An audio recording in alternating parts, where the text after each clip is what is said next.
Sa isang isla, merong isang mayaman at matalinong politiko ang nagbakasyon. Sa kanyang paglalakad-lakad sa dalampasigan, nakakita siya ng isang lalaki na may mga dalang sariwang isda. Nilapitan ito ng politiko ngayon at kinausap niya sa wikang Ingles. Pasensya na po kayo, sir. Hindi po kasi ako nakakaintindi ng Ingles. Hindi naman po kasi ako nakapag-aral. Ganun ba? Sabi ng politiko. Ganito na lang, Manong. Bibigyan kita ng challenge.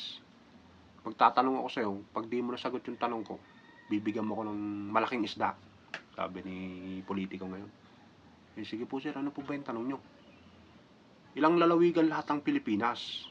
At ano ang capital city ng Pilipinas? Sabi ng politiko. Ito na po yung isda nyo, sir.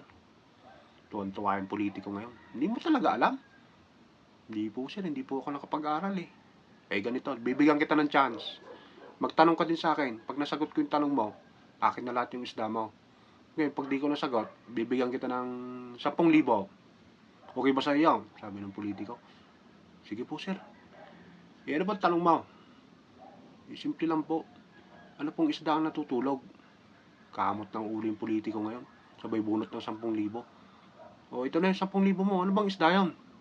Hindi ko rin po alam, sir eh. Doublehin ko na po yung isda nyo.